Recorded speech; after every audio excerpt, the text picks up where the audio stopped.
ذالکم، پھر اس آیت پر غور کرو، یہ بات اس وجہ سے ہے بِأَنَّهُ إِذَا دُعِيَ اللَّهُ، بات یہ ہے کہ جب پکارا جاتا ہے اللہ کو وحدہ اکیلے، کفرتم، تو تم انکار کرتے تھے، اکیلے کو نہیں مانیں گے بھئی، یہ کوئی بات ہوئی، ایک ہی خدا، ایک ہی خدا، وَإِن يُشْرَكْ بِهِ، اور اگر اس کے ساتھ شرک کیا جاتا تھا تؤمنوا، تو تم ایمان لاتے تھے، شرک کرو تو اللہ بالکل مانتے ہیں، لیکن اگر اکیلے اللہ کو مانو تو پھر تیار نہیں ہیں۔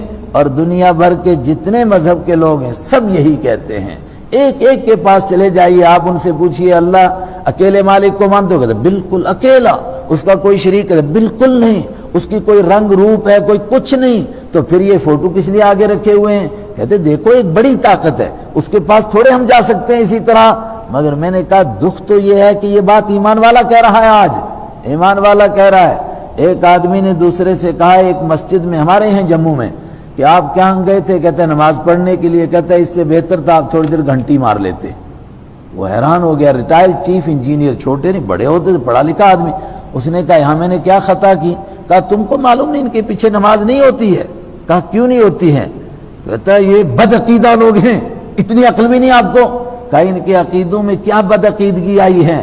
کہا یہ کہتے ہیں سب کچھ اللہ ہی سے ہوتا ہے۔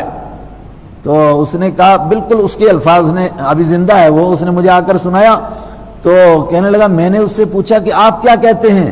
کہتا ہے میں کہتا ہوں اگر صرف اللہ ہی سے ہوتا ہے تو پھر یہ زیارتیں مٹی کا ڈھیر ہیں، اس لیے بنائی ہیں یہ قبریں۔ وہ تیرے باپ نے بنائی ہیں کیا؟ خدا نے بنانے کے لیے کہا تھا تجھے؟ قبریں بناؤ اور مجاور بنو اور قبروں کے اوپر بیٹھ جاؤ۔ اگر کوئی سب سے بڑا ولی ہوتا تو اللہ کے نبی کے بعد ابو بکر ولی ہوتے نا، تو ابو بکر کی قبر کے اوپر کون بیٹھا؟ کتنے بکرے چڑھے وہاں پر؟ حضرت عمر کی قبر پر کتنے بکرے چڑھے؟ حضرت علی کی قبر پر کتنے چڑھے؟ حضرت عثمان کی قبر پر اتنے بڑے بڑے صحابہ۔ تو کیا یہ اللہ کے دین نے یہ طریقہ بتایا؟ یہ اس طبقے نے نکالا جو مندر کو چھوڑ کر آیا، مگر ان کو وہاں یاد آ رہی تھی مسجد میں آ کر چڑھاوے کی، انہوں نے وہ ڈپارٹمنٹ یہاں شروع کر دیا۔ انہوں نے کہا کہ بھئی پیسے کے بغیر نہیں کام چلے گا، وہی برہمن زادے۔ انہوں نے کہا نہیں بھئی مراببی کہ برہمن زدیم، اقبال کہتا ہے برہمن زادے ہیں، وہاں سے کچھ نہ کچھ تو ہم لے کر آئے ہیں نا، تو وہاں جو چڑھاوے چڑھتے تھے وہ کھانے کے لیے یہ ڈپارٹمنٹ دوسرا شروع کر دیا۔ اب بالکل یہ الفاظ میں نے نقل کیے ایک مولوی صاحب کے، ابھی جس نے مجھ کو سنایا وہ بھی زندہ ہے، وہ کتاب لینے گیا تھا ان کے پاس، تو وہ ٹال رہا تھا اس کو، تو اس نے کہا اچھا آپ نماز پڑھنے جا رہے ہو واپس مجھے آنا۔ کہتا ہے میں واپس گیا، اس نے کہا کہ یہ مفتی عنایت اللہ، اس کے پیچھے نماز پڑھنے سے تو اچھا تھا آپ کو گھنٹی مارنی تھی۔ تو اور یہ وہ طبقہ ہے آج حرم میں نماز نہیں پڑھتا ہے۔ اللہ آپ کو لے جائے، آپ جب نماز کے لیے اندر جا رہے ہوں گے اندر سے باہر بھاگ رہا ہوگا۔ کیا وہ منظر ہے؟ کیا ان کی مت ماری گئی ہے؟ اور یہ چند لوگ ہیں ان کے ملا جو ان کو بے وقوف بنا رہے ہیں اپنے جیبوں کو بھرنے کے لیے۔ عام عوام کا یہ سوچ نہیں ہے، مگر عوام بے وقوف بن رہی ہے، ان کو عقل ہی نہیں، وہ ان کے پیچھے دوڑ رہے ہیں، ان کو معلوم ہی نہیں، اور وہ چند ٹکوں کے لیے سب کچھ بیچ گئے ہیں۔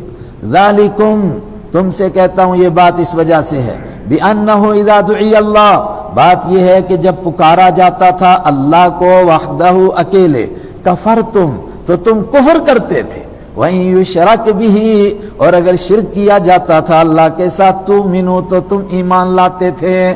بھئی شرک کے ساتھ ایمان کیا بچ گیا؟ یہی بات کہ اللہ بھی ہے مگر ساتھ میں غیر اللہ بھی ہے۔